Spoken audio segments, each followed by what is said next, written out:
Mbak. Pagi, Bu. Perkenalkan, saya Maria Annabel Adelia sebagai guru bimbingan konseling. Nah, pada kesempatan kali ini, saya akan melakukan wawancara dengan Mbaknya ya, mengenai perencanaan karir. Nah, wawancara ini merupakan bagian dari kegiatan bimbingan karir. Nah, tujuannya itu untuk membantu siswa untuk memahami pentingnya merencanakan masa depan. Nah, perencanaan karir itu merupakan salah satu hal yang sangat penting bagi siswa. Mengapa? Nah, pada masa ini, siswa itu memikirkan pilihan pendidikan lanjutan, terus pekerjaan yang ditekuni, serta tujuan hidup yang ingin dicapai. Nah, dengan adanya perencanaan karir yang baik, diharapkan siswa itu dapat menggali minat, bakat, potensi, dan kemampuannya yang dimiliki. Sehingga siswa tersebut bisa mengambil keputusan yang tepat untuk masa depannya. Nah, melalui wawancara ini, Ibu akan mengetahui bagaimana pandangan Mbak mengenai cita-cita atau langkah Mbak ke depannya itu bagaimana. Nah, tanpa berlama-lama lagi, kita langsung mulai wawancara saja ya pada hari ini. Baik, Bu. Nah, selamat pagi Mbak, terima kasih sudah bersedia menjadi narasumber. Nah, sebelum masuk ke pertanyaan utama, Mbak bisa memperkenalkan diri terlebih dahulu. Ya, perkenalkan, nama saya Nafisa Aktiawaluya, Bu. Saya dari kelas 12C dengan jurusan kecantikan.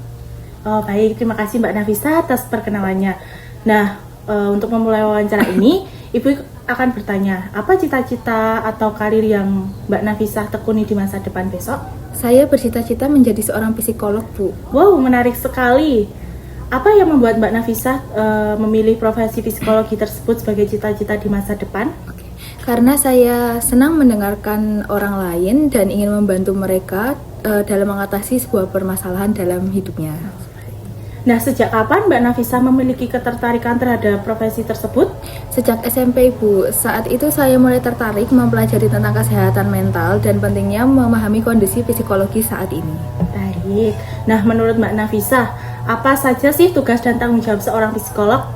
Seorang psikolog itu membantu memahami kondisi mental seseorang, memberikan ruang konseling, terus dan membantu menemukan solusi atau masalah yang sedang dihadapi klien. Nah, apakah Mbak Nafisa itu sudah mencari informasi mengenai pendidikan yang harus ditempuh untuk menjadi seorang psikolog?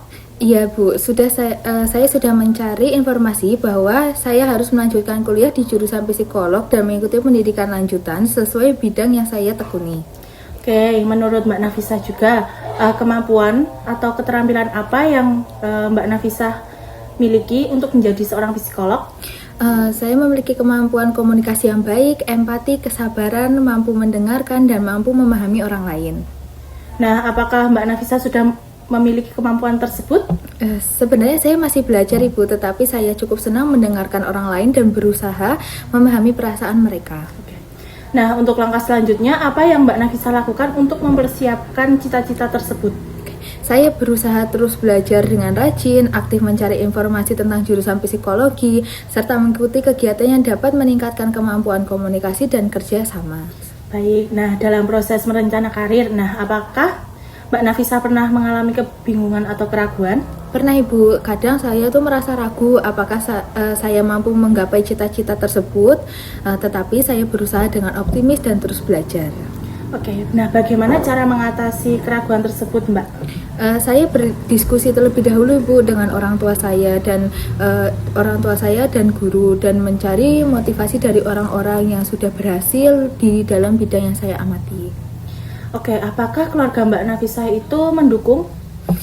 Ya, keluarga saya sangat mendukung dan selalu memberikan semangat agar saya terus berusaha menggapai cita-citanya, Ibu.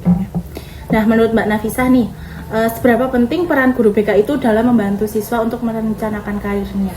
Sangat penting, Ibu, karena guru bimbingan konseling membantu memberikan informasi mengenai jurusan, dunia kerja, serta membantu siswa untuk mengenali minat dan bakatnya seseorang itu sendiri. Nah, untuk harapan Mbak Nafisa setelah lulus dari SMK ini apa? Saya berharap diterima di perguruan tinggi yang saya inginkan dan dapat terus belajar menggapai cita-cita sebagai psikolog.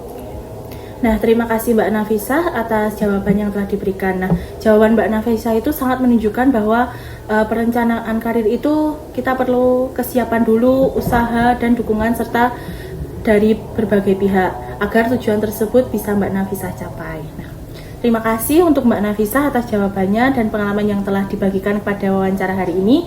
Dari wawancara ini kita dapat memahami bahwa perencanaan karir itu merupakan hal yang penting untuk kita lakukan sejak dini ini ya. Nah, dengan menggali minat, bakat, kemampuan, serta tujuan yang ingin dicapai. Nah, siswa juga dapat menentukan langkah yang tepat untuk masa depannya. Nah, sebelum kita akhiri wawancara ini, adakah pesan atau motivasi yang Mbak Nafisa sampaikan kepada teman-teman mungkin yang masih bingung dari menentukan pilihan karirnya? Ada Ibu, pesan sedikit dari saya. Jangan takut untuk bermimpi dan menentukan cita-cita. Teruslah mengenali potensi diri, mencari informasi sebanyak mungkin, dan jangan mudah menyerah ketika menghadapi kesulitan. Setiap orang memiliki jalan dan kesempatan untuk meraih kesuksesan di bidang mereka nanti. Baik, terima kasih Mbak Nafisa, itu pesan yang sangat baik. Nah, semoga yang telah disampaikan Mbak Nafisa itu menjadi motivasi bagi teman-teman yang lainnya untuk memulai ke masa depannya dan karirnya yang lebih matang. Nah, demikian wawancara pada hari ini mengenai perencanaan karir. Nah, semoga wawancara ini dapat memberikan manfaat, menambah wawasan, serta mendorong siswa untuk lebih percaya dan bisa merencanakan masa depannya. Nah, saya mengucapkan terima kasih kepada Mbak Nafisa yang telah meluangkan waktu dan berbagi pengalamannya.